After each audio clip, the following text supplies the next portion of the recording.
Okay, I think we're live. I think we're rocking and rolling. We are going to do a weekly, um, hang on, hang on one second. I got to fix my speaker here. We're going to do a weekly conversation on Wednesday afternoons, probably at the same time as the class. Today had to be a little different because I have an obligation later, but we just think that it's a good idea to just to talk about some things. And there we go. Just maybe get a chance to answer some questions from the stream from people who maybe watch class and maybe had some other questions or are really curious about some things, and allow me to maybe elaborate on what it is that I'm seeing and what we're doing and what I'm trying to do and thinking about and so on. So that's the purpose of today, really. Or every Wednesday. So, the classes from the previous day or from last Thursday, and maybe anything else that's really popping in the news. But it does give me an opportunity to just to go more deeply into some things that I really can't do in the class. Although yesterday I did a little bit more kind of an analysis or put some things out that I typically do that I don't do very often, and it was kind of cool. It was good for me. I don't know. I enjoyed it. So what is maybe Jeff? Maybe we just start with perhaps a couple questions that popped up yesterday in class that I didn't get a chance to respond to, or that we didn't respond to. Maybe if you have something you want to put on the stream, I have.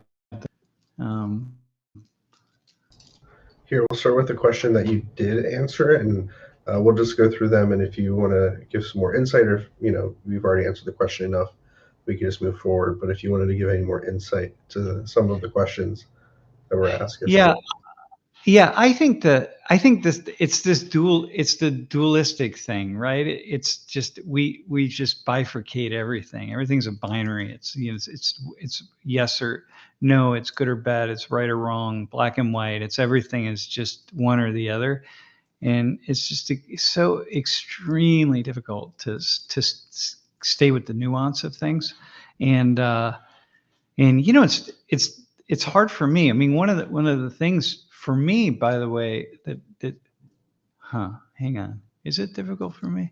Dude, it's difficult. It's part of the human experience to live in a dualistic world. Our brains it's almost as though they're just cut in half. I mean, I know people talk about the left brain, right brain, but people who study the brain these days say it's actually not really clear that the left side of your brain is where all the logic happens and the right side's where the creativity happens and that sort of thing. And that does not seem to be the case. But nonetheless, there does seem to be this sense at which we bifurcate life. And it's just really hard, man. It's hard for me. I gotta keep swimming around. So luckily I live with somebody, I mean, my wife, who's really sharp and who is as committed to not bifurcating our thinking, and who's committed to being against dualistic thinking as I am. And so that helps out. But it's difficult in the class because, I say something and everybody sort of assumes I'm going to go off in some other direction, or that I think something just because I'm raising it. Tomorrow I'm going to raise something actually about. We have a guest tomorrow who's coming in, Will, and we're going to talk a little bit about. I just want to bounce some things about George Floyd off of him, which I think will be really cool. So that's going to be, or the death of George Floyd, and it's really risky to do that. So I mean, those kinds of things, right? So anyway, that's the dualism thing. And I agree with Donnie that a lot of it boils down to that. Yeah. Hang on, Axel. I'll get to that. That's a good question there. All right, Charlie from the stream house. Is it okay for an educator to lose control? No. I mean, I mean, it depends on what the crime is, right? So, no, and I think that but the problem is this, right? As I spent enough time um, thinking about and engaging with people who are in prison that I, I understand the complexity of it, but we as a society, there's a balance, right? There's we need to, prisons or incarceration has different purposes, and one sometimes you just need to get somebody off the street, either permanently or for a certain period of time, or you got to try to punish them in such a way that they will get the message to not do whatever it is that they seem to be intent on doing. So we ideally, we try to not use prisons because prisons are costly, but not using a prison can be really costly. I mean, between social workers and therapy and job training and all sorts of things, it could be just less expensive. Just put somebody in jail. Uh, but but in an ideal world, what we want is for a well-functioning society, and that means you're going to have people who are on the outside of society who, for whatever reason, maybe permanently or a period of their lives, who just are not willing to compromise and be socialized and follow the rules. And so we got to figure out what to do with them, because if we don't do that, then it creates a level of distrust for everybody in the system, all people. And then once we have that distrust, then we're no longer moving toward a good society. People do not enjoy living in a world, a culture, a community in which they don't trust that that they and their property and people around them will be safe, and that other people will just follow the rules in the way that they do, right?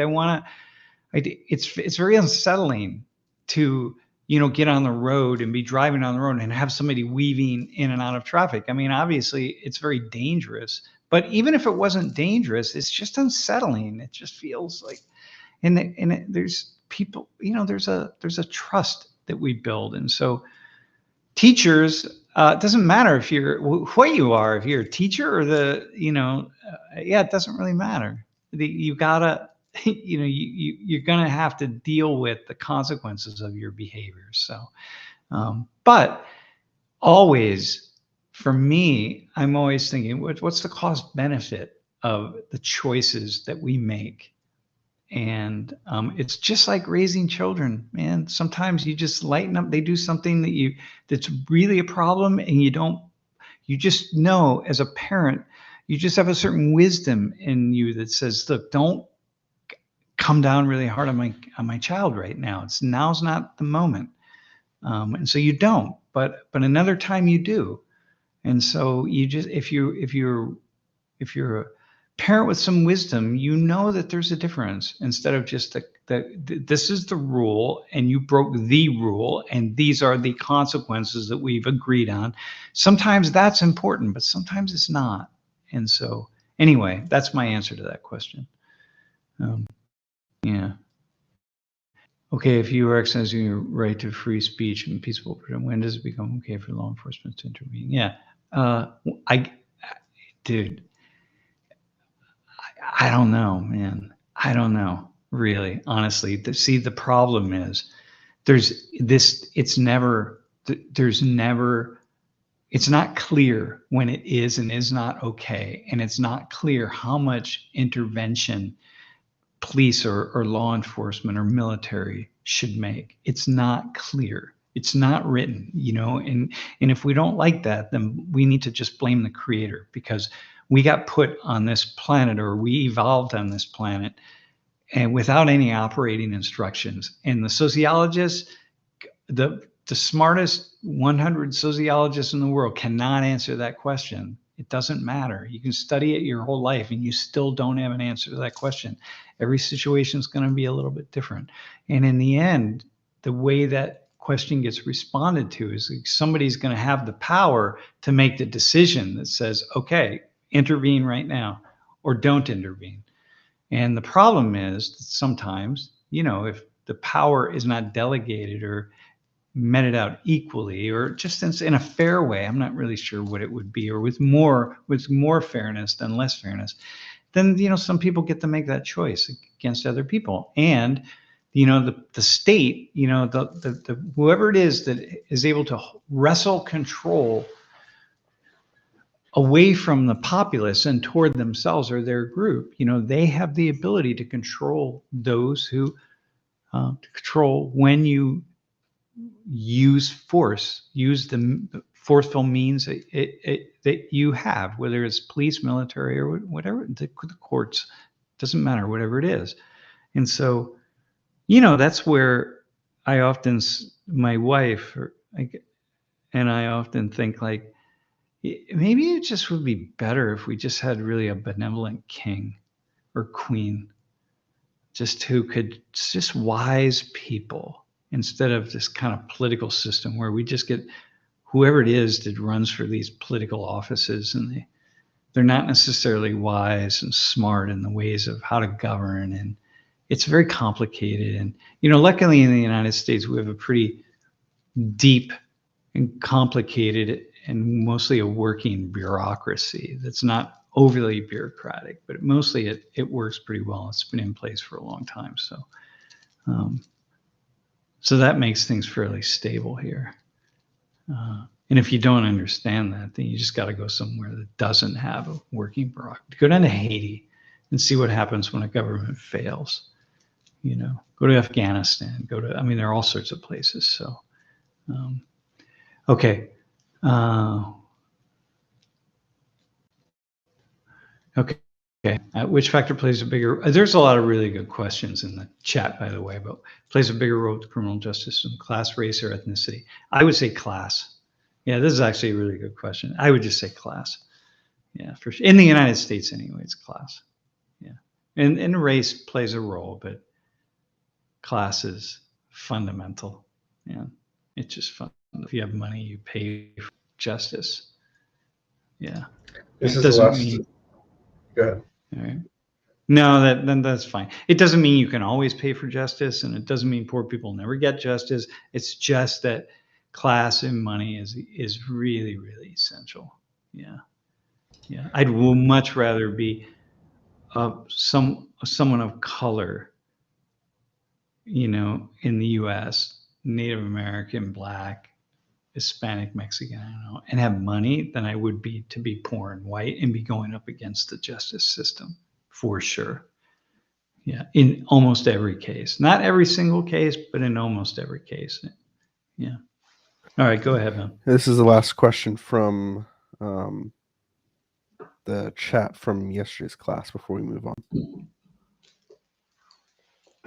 I would need more context. Had he been unduly attacked, assaulted that particular day, it doesn't excuse things. But no, he hadn't. Yeah, he hadn't been attacked. No. He was out. He was a protester. He lost his mind and he jumped into the fracas in the fray, like many people did. And you see that with when a protest, when it turns, a crowd will turn and develop a life of its own. This is the nature of it, right? It's pretty fascinating how that happens. Those who study crowds and people lose their individuality in a crowd situation.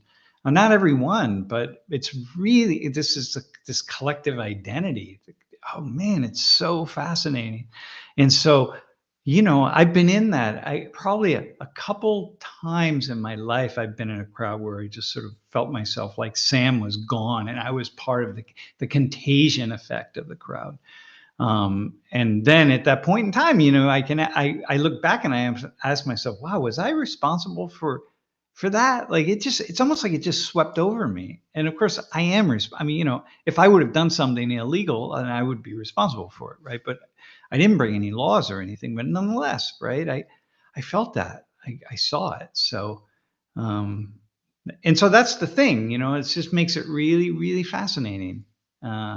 These kinds of things. So yes, Ant got caught up in that. And then he didn't seem like he was a guy at all who would be involved in any way in turning over a police car or something like that. It's not, but we have that, here at Penn State, when we have students, we've had a number of riots downtown after we won a big game, after we lost a big game, after like any number of things happen, and students, there's a particular avenue downtown, and on lining the avenue are all these really big high rises. And so when the students come out, at any, if they're all watching a football game, and there was one case, it was an away game, and Penn State won. This is like 15 years ago or so, and it was a huge game, and everybody came spilling out in the streets. Well, in this particular spot in town, everybody means thousands of people, and they all just show up right in the street at the same time because of the nature of the high rises.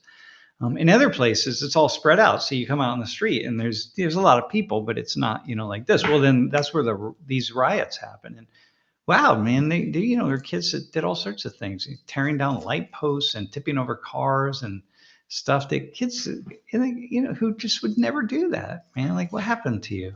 So that's what makes for me being like a sociologist really interesting. I like that stuff. I mean, I like thinking about it. So. All right, there we go. All right, there we go, Jeff. Hey, Jeff, do you want to say that just put that thing up really quick about the bro thing, that comment, just because I'm just kind of, this guy, he said, what's he say? This teacher's ass kissing is pretty cringe. Like, dude, come on, man. Anyway, like saying like bros and dude and man, like, okay, you can take it down. Okay. So one of the things about I don't know what ass kissing he's talking about, by the way. One of the things for me is what allows me to do this, what allows me to go in front of that class is that for whatever reason, and talk about these issues and walk on the edge of just on the edge, man, at every moment, like yesterday's class, is that I can be myself. And we all have different parts of ourselves, but for the most part, how I am in that classroom is how I am in any right after class, or when I come home, or when I see my neighbor, or when I hang out with my friends. It's just me. And I don't have this institutional face or facade that I take on. I don't wear certain clothing. I don't speak a certain way. I don't do all of that. I just allow myself. I call everybody bro. My wife is bro. Sometimes I call her, and then it just is what it is. And so I don't know. Sometimes people don't. I guess they don't appreciate that, but it doesn't really matter. They're not the ones standing up there trying to do that. So it's really is kind of an interesting thing, that the layers of difficulty that come into play. I mean, I couldn't do this if I tried to be a professional in the way that many people are professionals. I just wouldn't be able to pull this off. I couldn't do it. It would destroy me, man. Yeah. And it would not be authentic. Yeah. And I think authenticity is important. And I think that authenticity, students respond to the authenticity. And I think that's really important. What's my stance against, bro? I got to ask, what's your stance against animal? I think it's cruelty. It's a typo, so cruelty. You mean like factory farms? I think if people, I think I first discovered like factory farming about 30 years ago, and like really kind of understood what it was. And wow, when you just watch some videos of factory farms and you understand the sentient nature of these beings, whether they're like chickens or pigs or hogs or cows or goats or whatever the case, whatever it is, man, it's very, very disturbing. Like, you have to separate something off in your mind to be able to eat meat that comes from a fact that comes from a factory farm, and that the animal, this being has been cruelly treated. Korea just outlawed the consumption of dogs, and dogs, for the most part, in a place like Seoul or Busan or something, it's not easy to find dog meat. But in other areas, it is, right. And so, here in the West, we think like, oh my God, like how could you possibly eat dog? And there, like we have pens where, we have big factory farms where we have, all sorts of, our cows, our chickens, our hogs, or again, our goats, our sheep, everything that live in these cages. And that's sort of what essentially, right. It's different for each one, but well, they have dogs. Like, so you go to a farm, a so-called factory farm with dogs, and it's just dogs in cages. Well, then, but what's the difference between a dog and a pig? Pigs they say, are quite smarter than dogs. What's the difference between a dog and a goat, or a dog and a sheep? Like, what's the difference, really? We've domesticated dogs in a certain way, but what is the difference? And because we just have decided that. And so, yeah, I want to eat that, Axel. I want to eat that fish in Sweden. I want to get a can of that. I actually would like to get it and open it in my class, but that would just blow up that classroom for about a week.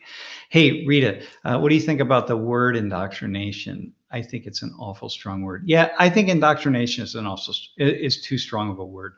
I don't see indoctrination really. Like, people talk about, in the West right now, especially with all this DE&I criticism, diversity, equity, inclusion criticism. People are critiquing universities for indoctrinating students, and I'm like, well, it's not really indoctrinating. I mean, okay, with a small I, maybe, right? But that's a little bit strong of a word.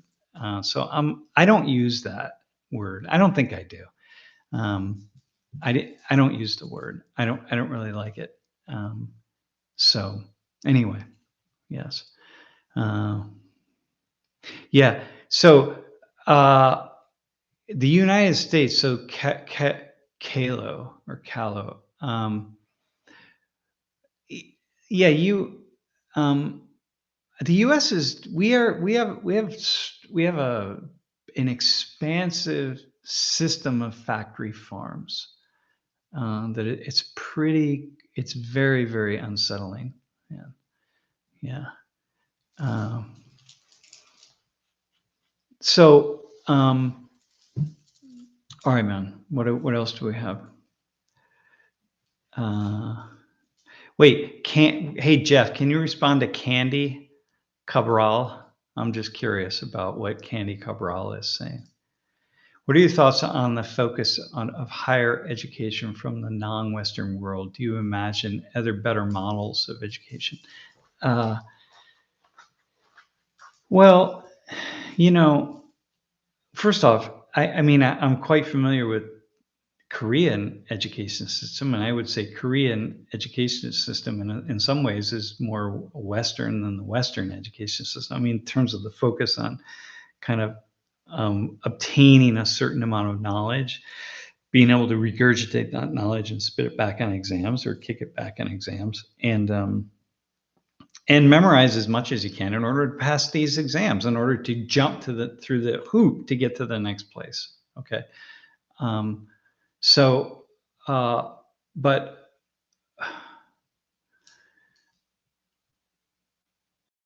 I think that, yeah, let me think. This is a kind of interesting question.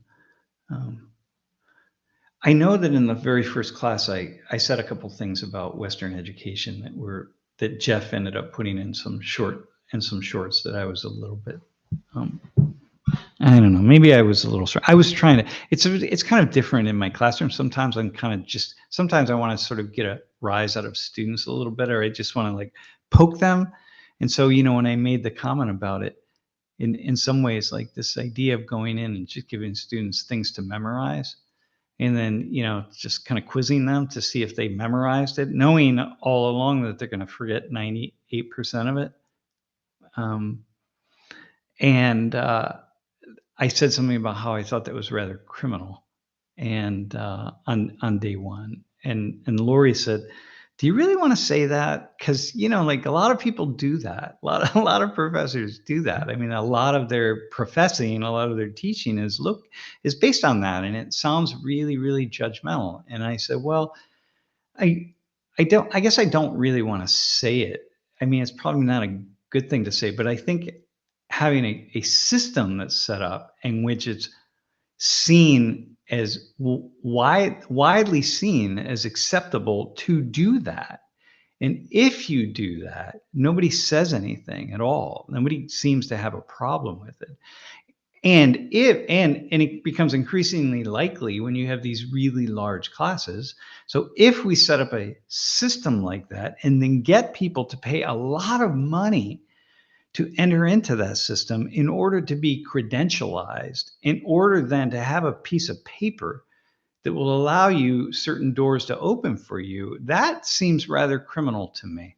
It's a racket in a way. I mean, it's kind of a racket like the mafia has a racket, that in certain neighborhoods, the business owners have to pay for protection, from some syndicate, like mafioso syndicate or something. That seems like a that's kind of a racket. And that feels like, why do I have to pay protection for you? I only need protection from you. You're the only ones. If it wasn't for you, then nobody else is coming here trying to take my goods or my store or my business or my money, right? Except you. So why am I going to pay you to not do that, basically, right? Well, in a way, that's kind of what education becomes. And once you buy into it, and if it's the only game in town, then that seems to me to be rather criminal. Of course, it's not the only game in town, but um, but it is a game. So anyway, that's part of the Western education system. It's not every system, right? Because whatever it is, education is very complex and it's different everywhere. But that's a part of it that okay.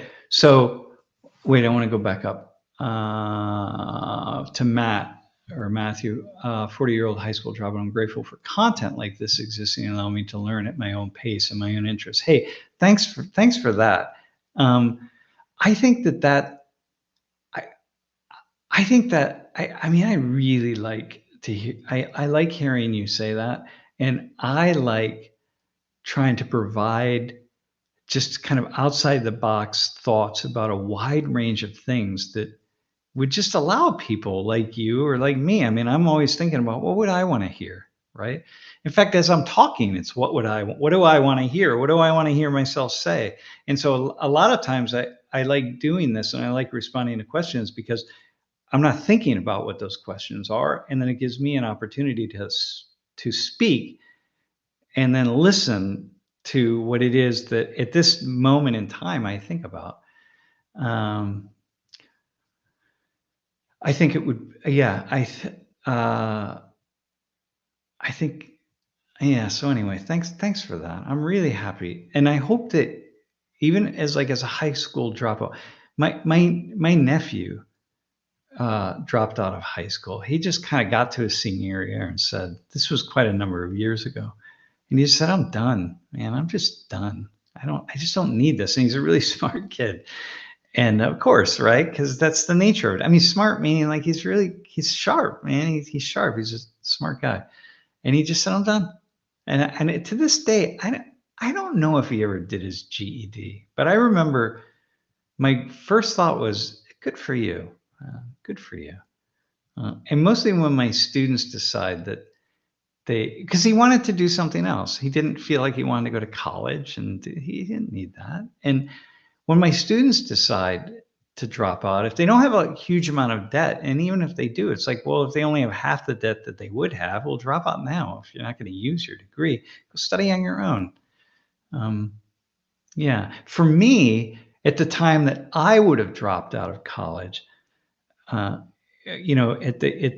the kind of beginning of my third year, I absolutely would not have had the fortitude to learn on my own. Maybe like Matt, for you, you're 40 years old. Maybe when I was in my 30s or 40s, I would have kind of come back to it and learned at my own pace. But the hardest thing for me, the hardest thing I would have found would have been to have frameworks for understanding the world in certain ways, like just being able to put things in boxes, like this idea that I talk about of free will and determinism, just this world of seeing that the impetus for decision making or thinking, it's either coming out of oneself or it's coming from the outside, right? It's being shaped by things outside of me, or it's in me, right?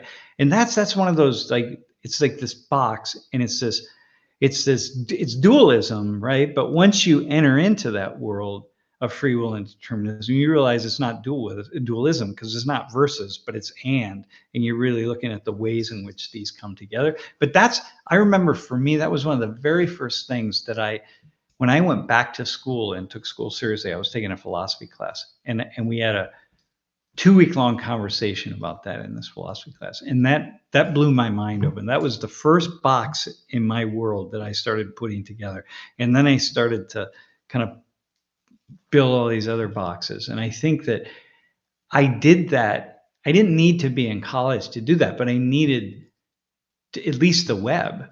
And we didn't have the web back then. So like you have things like you could watch some of my class or watch a different class or read things that I wouldn't have had that. So anyway, that's my, do I think that people force religion on the new generation? Because as a newborn, you're born without religion. And I come from a country that was 500-year-old under occupation from Islamic Empire.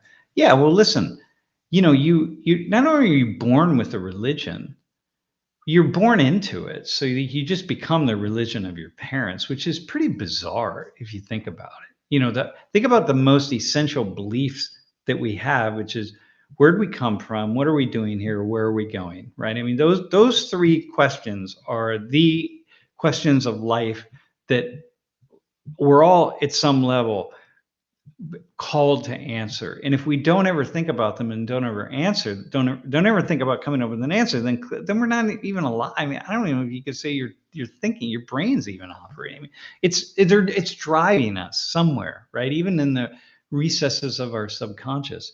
And so, well, those questions they often get answered by most people just by whatever the religion is that their parents are. And so, my parents were Muslim, so I'm Muslim. My parents were Buddhist or Christian, so I'm Buddhist or Christian, or Jewish or whatever, Hindu.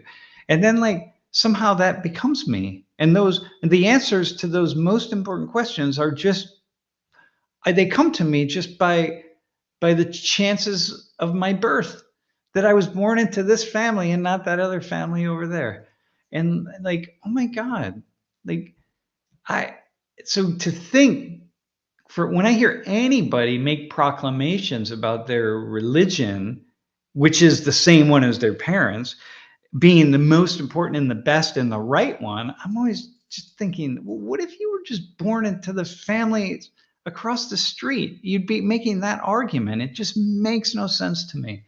So, or their culture or whatever it is. And so those are those things that, when you see that, it just kind of changes everything. So yeah, do people force religion? It's not that we force it on new generations. We force it on our children. Not everybody, but the vast majority of us. And so why would we do that? If we want what's best for our children, and I have many parents who do this, and it's often really cool when people grow up I talked with students who grew up in households where their parents were very different religions. And then the parents start the process from early on. And if the parents start the process from early on of saying, hey, well, make your choice here. You can go this way, or take a third or a fourth or a fifth direction, whatever it is. But it opens that up for them. And then I find some really fascinating thinkers on it. So, I don't know why parents wouldn't. Well, I know why you insist that your kids are going to follow your religion, because first off, it's easier. I mean, we go to mosque together. We worship. We have holidays together. We're Jewish and we follow the high holy days in Judaism. We do that. It's part of our culture. It's part of the religion. It's part of what it is. I mean, you can't. It just makes it simple. You got a kid that's like 2 or 5 or 10 or 13 or 17 years old. You just do that. So from a sociological perspective, of course you do that. It makes perfect sense. But at a certain point, it's like, all right, man. But now you got to think for yourself. Unless you don't want your kid, maybe get somebody you don't want to think for yourself. So just follow. It's a lot easier to not have to choose that. I mean, I don't know how you would choose a religion, really. I mean, well, you'd be like me and you wouldn't choose one. You just choose them all. Wherever I happen to be, that's the one that I will be in. Yeah. How's that for an answer? Yo, take 2 seconds and read the text that I sent you. All right. Hang on. Just 1 second, everybody.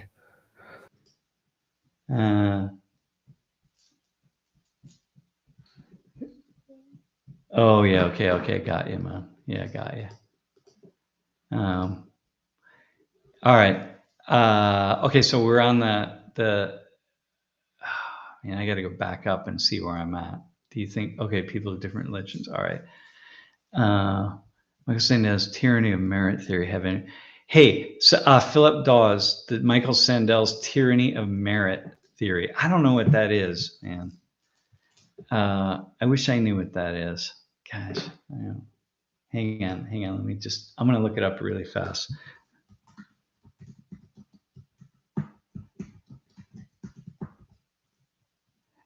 Let me just see what this is. Examines how the notion of meritocracy was torqued into the American oh yeah, okay, man, tyranny of merit. Yeah, oh my God, totally. Oh my God, yeah. So, yeah, thanks for that. Yeah, it's oh God. Listen, man. First off, I appreciate a certain amount of merit. Okay, like, if you want to live in a good society, which we do, right? We all want to live in a good society. We want to live in a stable society. We want to live in a society with people who are thoughtful, people who mostly who can get along, who've been socialized to get along with one another. We want to meet our basic needs, but we want to meet our higher level needs. Okay, and like there's something about merit to kind of drive that a little bit. Hey, if you do these things, if you follow the pathways that are here in front of you, right? Go to school. We want our students from a very early age, like kindergarten. It's like academic boot camp, right? You go to kindergarten, you don't have to do any work. You don't get grades, but we're going to ring a bell and you're going to sit in a circle, and then we're going to ring it again, and we're going to all go color, and then we're going to ring it again, and we're going to take a nap, and we'll ring it again. We'll do these things, right? We're just like Pavlov's dogs. Well, you need that. We want that. We want children to be socialized in a certain way because it makes sense. It makes for a good society, whether we're in restaurants with kids or walking down the street or on airplanes or buses or anything. We just want that. Or our own kids at home. So meritocracy is one way. We just keep dangling this carrot out in front of people saying like, well, if you do these things, then other good things will come of it. And that's okay. That's cool, right? That's awesome. There's a degree to which it worked for me. I mean, it didn't work very well for me, but because I didn't do things. But I also knew the carrot didn't really work for me. But I knew to not just cause a lot of trouble and heartache, and in part because when my father died at 9, I didn't want to cause a lot of problems for my mom. It was really hard for her, so I didn't want to make her life miserable. And so then I made sure to never be involved with the police and not get arrested, that kind of stuff, right? So anyway, so meritocracy, it works to a degree, right? And also it works because people are quite inclined to want to learn about the world, but because we live in our modern industrial age in which engineering, math, and science are actually really important for the advancement of our more in our industrial societies. Now we're in post-industrial societies. So those things are even probably more important, right? That we have people who are like computer engineers and this sort of thing, right? Well, we need people to not just want to sit back like I dig, which is read books and just philosophize and think about life, but we need you to do the grinding work of doing those 30 different math and physics problems, week after week, so that, you do well in those classes and you remember enough. Once you get on the job, you remember enough, because most of it you forget, right? But that's okay. But you remember enough and you have enough skills that you can actually go perform a job and do it quite well. And we need that. Society needs that. That's how we're advancing. Now, we could just go backwards and be like, hey, but we really don't need that. We'd be better off if we just, I don't know, just we're back chilling out. Like, who cares? We're going to destroy the world if we keep going like this. But whatever. But that's not the world we created. And so, therefore, a certain amount of meritocracy is really important, because otherwise people are not necessarily going to be inclined to do that kind of work, which is, a lot of my students who flunk out of, or they can't do, they start in engineering, or they start in math, or they start in, they want to be in physics or chemistry or something, right? That really requires a lot of that. And there are enough of them that end up not being able to do it, in part because they don't go home and do all of the homework and the out of class work that they really need to do. Like, I ask them, why'd you get a D in your calculus class? I'm like, well, I don't know. I'm not sure calculus is for me. I'm like, well, how much homework did you do every night? Like, how many problems did you go home and try to solve? Well, I don't know. I did a little bit, but not. Okay, well, did you go to a tutor? How often did you go? I never went to a tutor. I'm like, well, you didn't do the work that you needed to do. Like, it's not in you to do that. And so, a few people just do it very quickly, but most of us are not like that. And so therefore, it's the meritocracy that's going to sort of pull people along in order for us to create the kind of society that we really need, that we've started to create, and we have to continue to create. So we need people to do that. But what has happened is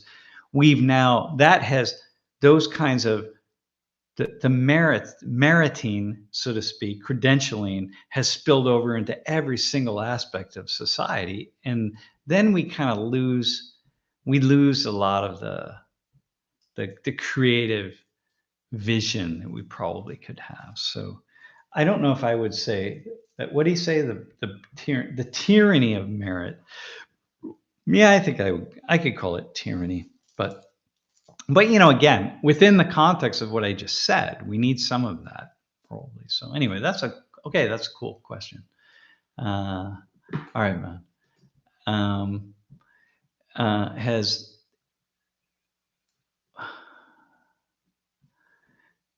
I'm looking at Axel's thing. The German-speaking region has a special dual form of education for a profession, and the employees are paid. France is starting to move this way. Yeah, I think we're starting to see this in the U.S. as well, right? And not only that, but listen, man, like we're seeing this more with the trades, right? And with electricians and, the basic carpentry, electricians, plumbing, welding, steel work, that sort of thing. Like, man, that you can go get. A former student of mine I was talking to him last week, and his job is to recruit young people to join the trade, the electrician's trade, just to kind of start out. And the people are starting out in the DC area. People are starting out like $25 an hour, with knowing not a damn thing about electricity. The only thing they know about electricity is don't stick the fork in the outlet. You'll electrocute yourself. Otherwise, that's it. That's all they know. And starting at that kind of pay just to get people in the system to do apprenticeships and to learn the trade. And wow, like, that's stunning, actually. So we're seeing that we have to go in that direction also, I think. Well,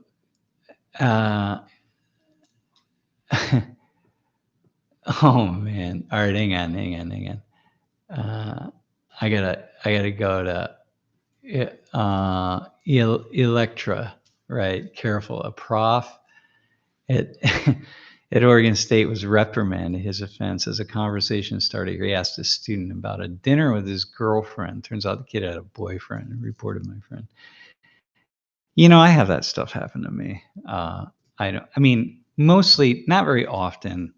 I think mostly students who know me know that uh, it's like I'm doing my best, and I know how to kind of manage this world quite well. I'm doing my best, but sometimes I don't know, something like that, for example.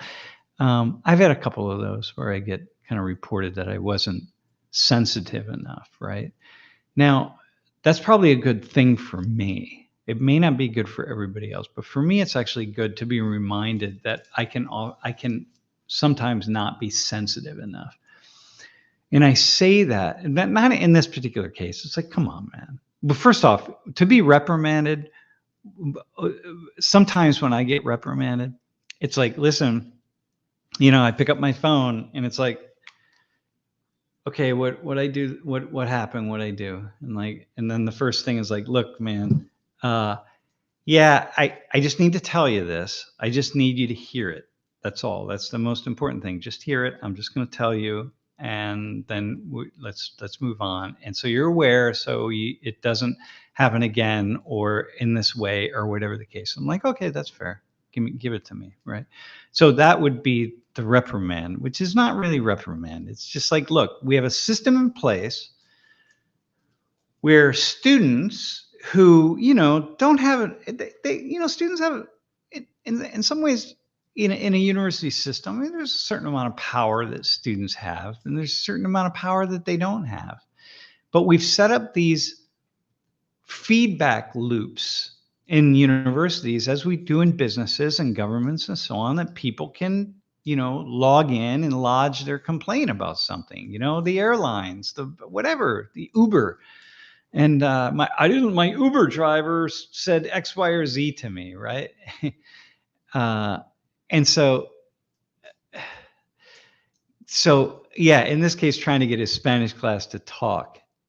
Yeah, okay, that's just like whatever, man. Like, just relax. Okay, but in any case, right? We set up these feedback loops, and so we need to understand that some students or some people or some whatever are going to feel they're going to make use of these feedback loops, complaint systems, in ways that they're having a bad day or whatever it is. They're immature at this 2 month or month period of their lives, or God knows what, or they're just permanently immature, or they can't make the distinction, right? Or maybe the professor, maybe a professor makes a comment like that, oh, how when you get married, your husband is going to, well, I'm never going to get married. I'm going to get married to a woman, so I won't have a husband. And then if the professor just goes with that, and it's like, most 99 times out of 100, what I find is it's mostly going to be okay. But there are these stories, right? And but for me, it's a good thing to be reminded that I'm sometimes not sensitive enough, because I just have an ether around me, which is the thing that allows me to do the work that I do, that I can stand in front of that classroom like yesterday and have that talk that is so deeply would be so scary to almost any normal human being, right? But for me, there's just something in me that I can just go walk on the edge of the precipice and not be afraid of offending people. And then because I don't get offended, there's almost nothing. I don't know that I don't know when the last time is that I've been offended. Even this guy, Jeff, that comment that the guy put up about me saying bro a lot. I, I'm just like, God, whatever, dude. You know, this guy is like, I'm kissing ass with students because he used the word bro or whatever. Dude, okay, then what are you watching the video for, bro? Like, don't you know what I mean? Like, what? Get to the third bro and just turn it the f off. You know what I mean? Anyway, so I move on. Like that stuff. It's just like I can feel slightly annoyed, but offended is like really intense. But most of it I laugh at. Okay, in any case, so I need to be reminded sometimes that not everybody's like me, because I'll like push on something with somebody because I'm just like, well, what's the problem? I'm only asking about this thing. Why would you be? What's the problem? I don't get it. Why are you afraid or annoyed or whatever it is? Like, come on, man, just lighten up. I mean, I'm not saying that. I don't think that. I don't say that. But it's like, it's as though I'm acting in that way, right? Just like, hey, lighten up. But I'm not really saying, I don't say that. And again, I'm not thinking it. But my words come out that might sound like that only because I'm just being like, I'm just, you know, doing what I do, right? So anyway, story next. I want to tell you, thank you for walking the tightrope here. Yeah. Thank you for walking the tightrope on issues that are so important. Why do you feel people are so strongly opposed to different thoughts? I think that we're strongly opposed because we have like turned up the heat on these issues, right? Listen, man, the beginning of class tomorrow, I'm going to have this conversation with Will Smart is his name. Will Smart's a former student, but he worked for us. He worked for my wife, for Lori. Really just a special human being, man. He and I are going to have it. I'm going to walk him into a conversation. I want to see what he says about it. But what I'm walking him into is I'm not going to say what it is, but what I'm walking him into the conversation is it's so explosive. The fact that I will even question what it is that he and I are going to think. The fact that I'm even bringing this, they would dare to bring this to the table and put it out in front of the whole class is whoa, man. It's just we're so divided on this. The fact that I'm going to do that, right? So because of that, wait, Jeff, can you put the question back up? God, I can't even believe I forget what it is I'm talking about. The same one. Okay. People are so strongly opposed to different thoughts. It's because we're not just opposed to different thoughts. We're opposed to hearing thoughts that if we entertain them, explosions might happen, but not only in our own minds, but in the lives, in the relationships of the people around us. And like, whoa. And if I have to start thinking differently about something, what would that mean? And now once I start to wrap my identity around certain ways of thinking, you know, like all the people who just because I have all these people in my life, so many in high school. I watched them. I'll never forget the first person who went down the road of supporting Donald Trump.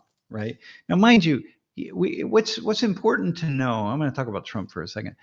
What's important to know is I went to graduate school at Rutgers. I arrived at Rutgers in 1985, and that's right at the time when Howard Stern was just blowing up and when Donald Trump was really all over the news, right?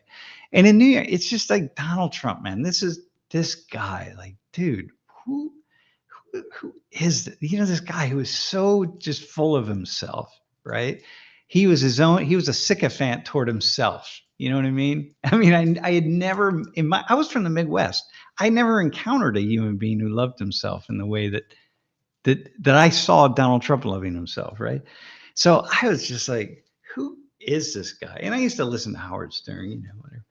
So I had just a certain opinion about him that just came out of that time, okay? And I remember my first high school person probably in 2014 or whatever. We were on, it was on Facebook, 2015, talking about Donald Trump. And I'm like, dude, what? Donald Trump? And this kid, this is a guy who's poor, like, not poor. I don't want to say poor, didn't go to college and become a lawyer kind of thing. Like I talked to him at reunions. He wasn't very politically astute, but he's fine. Nice guy. Great. I was in kindergarten with this person all the way up through senior year of high school.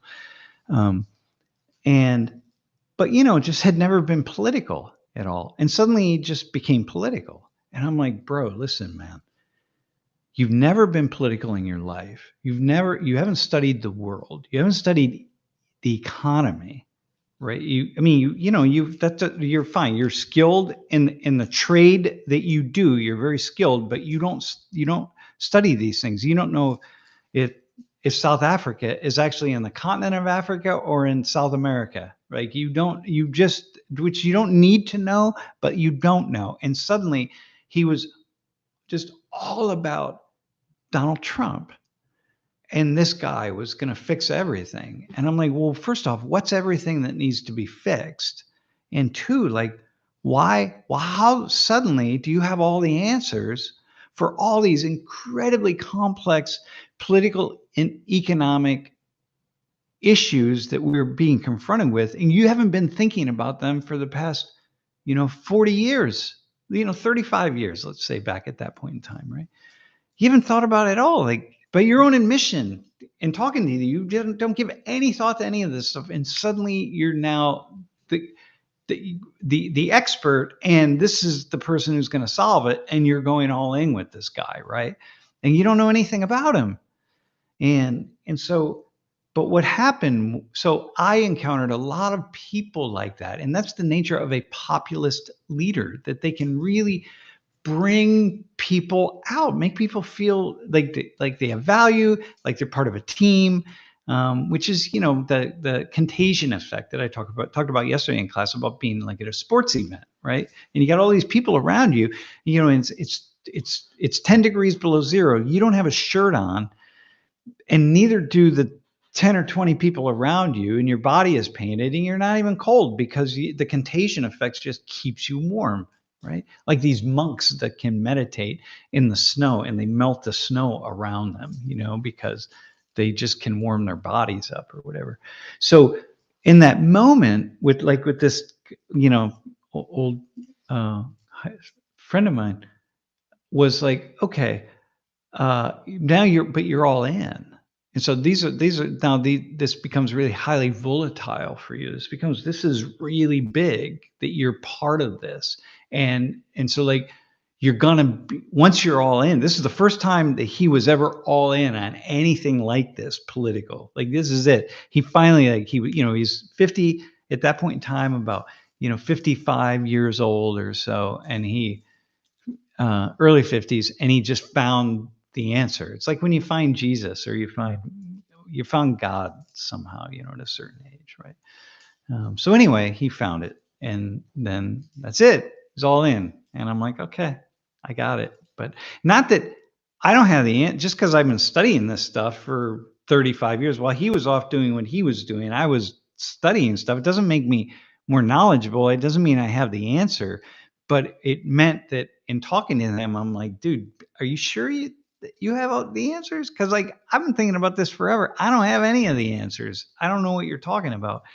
I can't make heads or tails out of any of it, but you have discovered the truth. So like, okay. So anyway, that was my answer to the question. Whose question was that? Damn, what kind of answer was that, man? People so strongly opposed to different thoughts. Yeah. And I think so for him, what I found with a lot of people in the beginning of the Trump onto the main stage is that the US stage is that people finally felt like, in this populist way, like they got an answer. They had someone who's going to speak very clear languages to them. They feel like isn't bullshitting them, which is like, how do you not feel like every other politician in the world is bullshitting you? Not every other, but you just feel like The nature of a politician is to speak to all their constituencies. So they have to speak out of each side of their mouth. That's why it feels like they're lying all the time, because people want them to lie. When I talk to my representative, I want to hear that person say that what it is I want to hear them to say. I want to hear them say, right?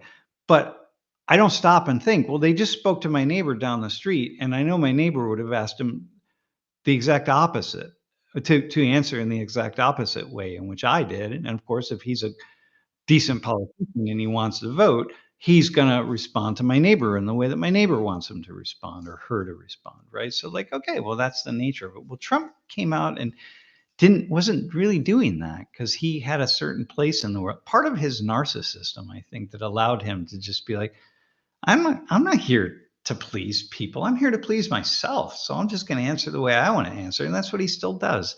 And people really appreciate that. I appreciate that. Oh my God, it's so refreshing actually to hear this guy just say, I don't often like, sometimes I don't like, I'm not, whether I like or dislike what he's saying, that's completely irrelevant. The point is, like, it's refreshing. So, okay, so that's a long answer to that very cool question, man. All right, what else do we have here? Accommodating someone's potential insecurities. Yeah, this Adam Wilde, that I think I would be like kind of curious about that. If accommodating someone's potential insecurities ends most conversations, it may be that person needs to pause their education and build up their resilience first. Yeah, so Jeff, I don't know if you see that, but yeah, that's a really good, I will say that's true for me. I went through a certain period of my earlier in my earlier years when I would felt like if I accommodated someone else, certain views, if I accommodated them, it was going to undermine what it is that I thought that I understood about the world. And they really was just my own, it was really undermining my own insecurities about myself. And that I just was kind of hanging on to something that felt like I didn't fully have the answers or something, really complex things, like the Israel-Palestine conflict, man. I have been in so many conversations in my earlier years about that. And it's so complex, and it doesn't matter who I speak with. When I speak with really smart people, they're always just bringing things to my attention that I haven't thought about. I couldn't think about. It would take me years to develop the knowledge they have about certain things. And so there's a certain amount of insecurity to that because I'm limited in the amount of time I have on this planet. And so therefore, accommodating other people's points of views, which just really pings it like eats away at my own insecurities. It doesn't anymore, by the way. It doesn't anymore. I mean, once in a while there'll be a certain thing that I think I should really know something about that, and I don't. But I'm so used to being on a more of a public stage and not being able to answer a question, something that's a real simple question, or just respond to something in some way that it's just easier for me now. But back then it was, yeah, my my face when I'm thinking, I don't want to tell this joke, man. I have so many things I want to say and little things I want to do, but I almost always, there are just enough students. So this goes back to the comment about the Oregon professor, right? I have just enough students who are electra, what you were saying, who are kind of straight and narrow a little bit, and they're not expecting me to tell a joke. I'm supposed to be a professor, and I'm supposed to be like serious, and I don't know what they want of me, but they want that, I guess. I don't know. Mostly they'll see that I'm serious enough, but sometimes I got to throw a little thing in here or there. And mostly that's fine, but I there's just enough there. You just need one. All we need is one, man. One person can complain. I can speak. There can be 800 students that I'm talking to, speaking with, and 800 people, 799 of them are fine in my class, but one student has the power to click on the website, report hate at Penn State, and just write the hateful thing that I said, or they interpreted that I said, I don't know. And then the system gets going, the machine gets going, and then it gets around, it goes to this person, this person, this person, and ultimately to my boss, who's the chairman of the department, and has to reach out to me and be like, all right, here we go. And so like, I don't want that ever to happen. I just don't want it to happen, man. I don't want all those people to get like, to have to be activated. So I tried it. So therefore, Axel, I don't tell jokes because too often someone doesn't get the joke. Yeah. And all right. So I think, what else do we have? Hey, thanks, Phil. Yeah, solution 90% water, but not in Russia over there. It's vodka. Yeah. Okay. Any other okay, so I'm looking at Omar Vegan. Jeff, I don't know if you want to click. Do you see that? I clicked on it. I don't know if you, Omar Vegan Runs is responding to Sarah. But wait, yeah. Hang on, let me just see it. There we go. It seems that it's not showing up, which is unfortunate. What was the time that the comment was sent? It is, I can't see it. Yeah, here. Hang on. I'll put it in here. Nah, it's not there. All right, sorry about that. I'll just read it out loud. Omar says, Sarah Perry, it's almost impossible to persuade every single human on earth. Nevertheless, if you are aware of the state of the world, okay, there we go. The fact that there are 600,000 children in the foster care system. Yeah. Yeah. I mean, it's like, okay, so I don't know what you're responding to there.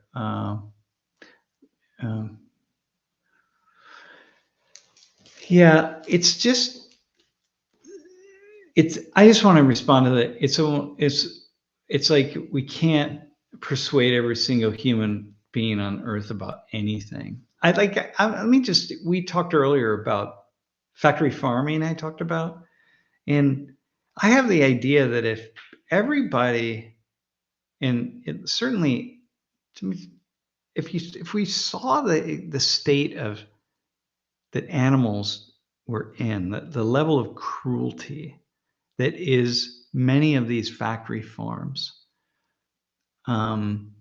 if we saw the level of cruelty and we witnessed it and we had to go and we had to walk through them, like you can find a video. It's pretty easy to find a video and it's heartbreaking, but it's not the same thing. And if I feel like any person who would walk through there would be moved in such a way to say, I have to really rethink the way I consume meat. I consume other sentient beings, animals. And maybe it doesn't stop it because, like we don't become vegans or vegetarians, let's say, because it's too easy sometimes. You're somewhere and there's the dish and you're eating the dish and it's got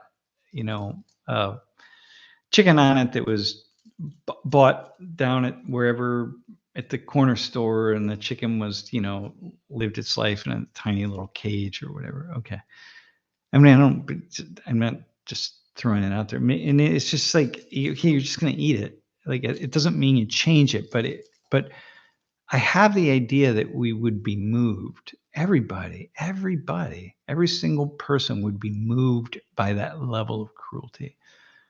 And I would be wrong because some of us would not be moved. And that's just the nature of how it is. And so the more that I really understand that some people would not be moved, then the more that I don't have to point my fingers at other people, because when I do, these three fingers are kind of pointing back at me, right? I'm looking there, and these three are back pointing at me, and I'm like, okay, I just do the best I can do, and I try to create a different kind of understanding, and then we just go from there. And so, yeah, every single human being. I think that's my. What do I hear that Nachema Gluck, who just put that comment? What do you think of a meat license, in which the only requirement to obtain one would be to visit a factory farm? If once you went and still wanted it, yeah, I mean, this is the kind of thing, right? Okay, in my world, okay, we live in this big, massive bureaucracy right now that you can't do these things like this, right? If you did things like this, then of course that would be you can't, right? This becomes like the nanny state, right? But in a good society, if we really were living in a good society and we really had a wise queen or a wise king or a wise tribunal of people who are saying like, hey, we're going to help really try to build this thing, that's the kind of thing we would do. And this would that's the kind of thing we would do, and people would be better for it. Like I'm really convinced that people would be better for it. Yeah, just all of us. Yeah, all these kinds of things. So, yeah. So anyway, I think it's all of that.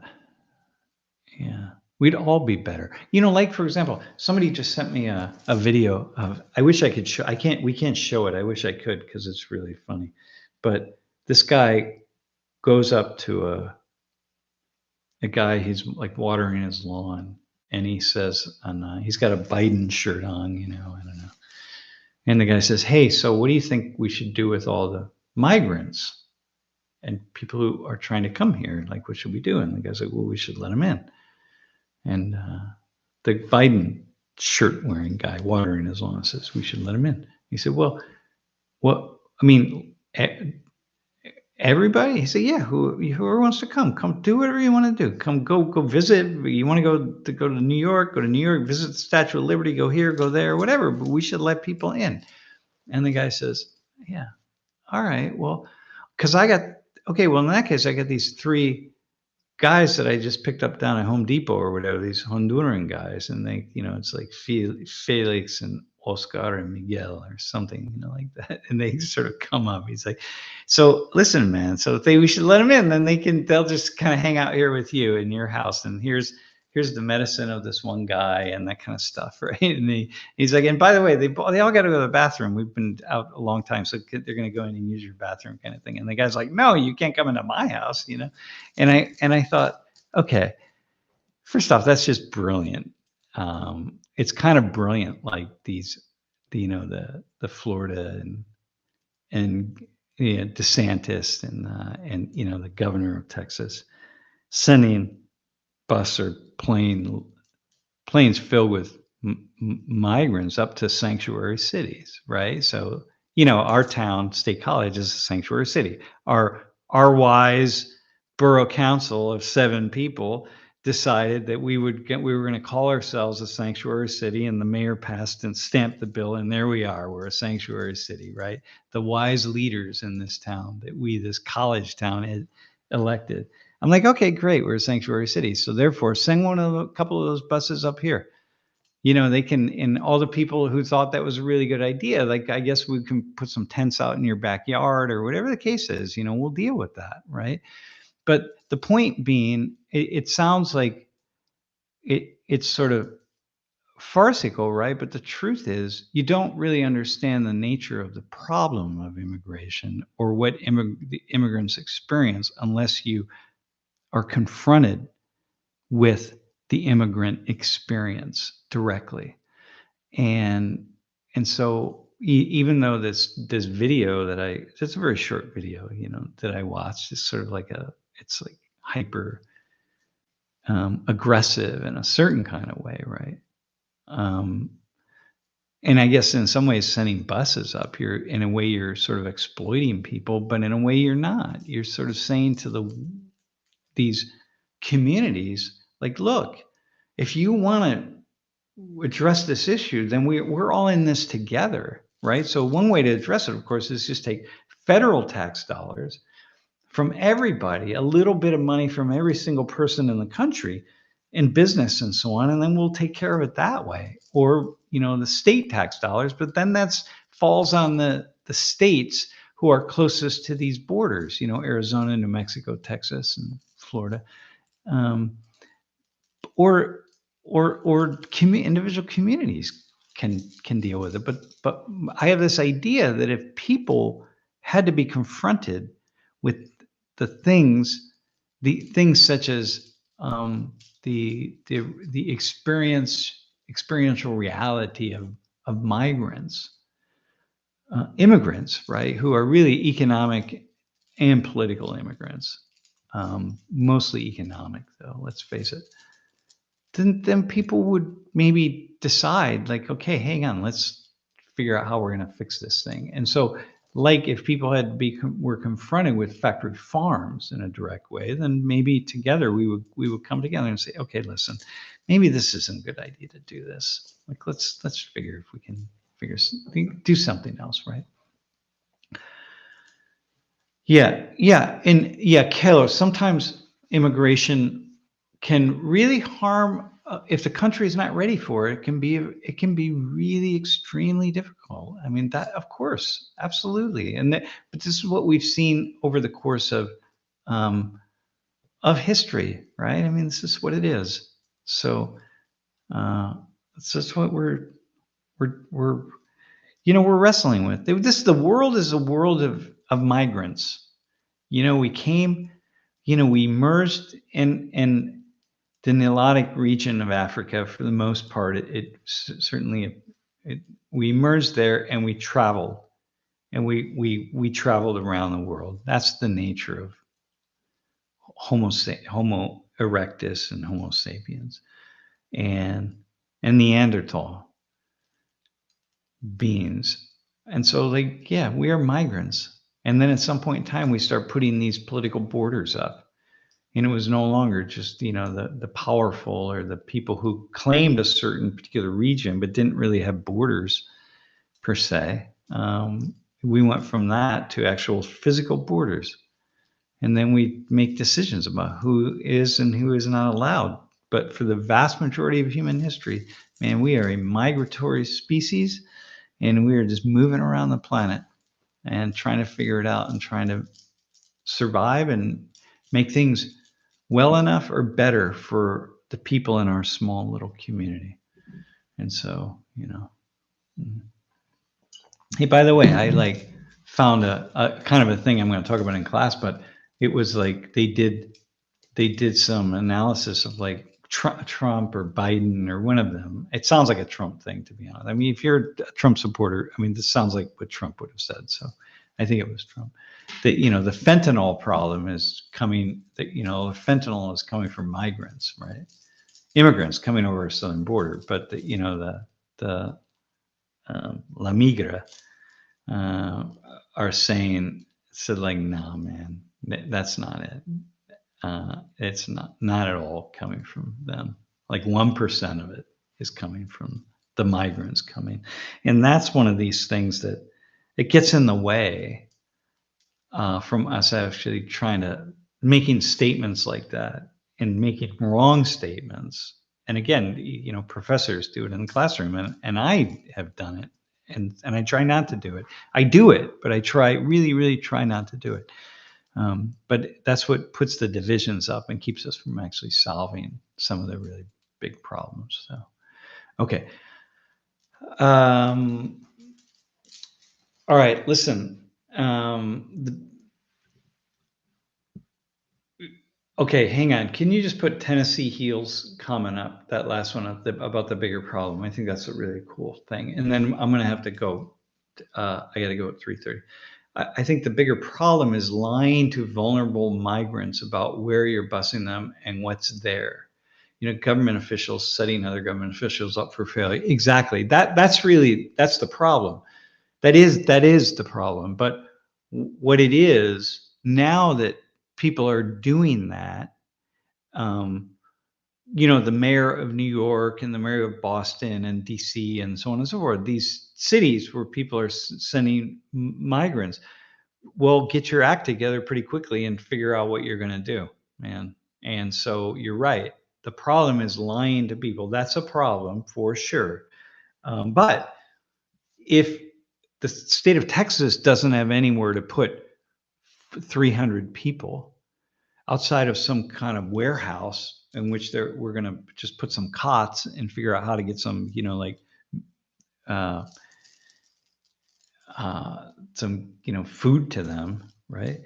If they don't have anywhere to put them, well, then for people to go, well, then go up north where they don't have anything either. But you are right. It's like, it's bad faith to do that. You're treating people like tools, and like you're treating them really in a pretty terrible way. So I absolutely 100% agree with that. And yet, hey, those of you in sanctuary city, my city isn't, as best as I know, like nobody has come together. They haven't had conversations about, and we're not very large, but they haven't had any conversation about, okay, listen, if we get a bus full of people, what are we going to do? Where are they going to go? Like, we should be thinking about this. But as best as I know, they're not thinking about it. So like, okay, well, maybe you should. And then that would be like kind of, spreading this out. All right, listen, Mr. Hamill, do you want to pop on really fast? Okay, wait, maybe you can't pop on. Yeah, maybe you can't. Okay. All right. And in which case, then it's up to me. So tomorrow's class, we're going to, it's actually a pretty cool class. We're going to have a good conversation about also about a number of things. Yeah, it's going to be a cool conversation. It's one we haven't had in a long time. So that's the next stream. That's tomorrow starting at 3:05. If we start on time, back in the classroom. So thanks everybody, and we'll see you. Thanks. There we go. January 25th. All right. Thanks. I really appreciate it. Appreciate the questions. And all right.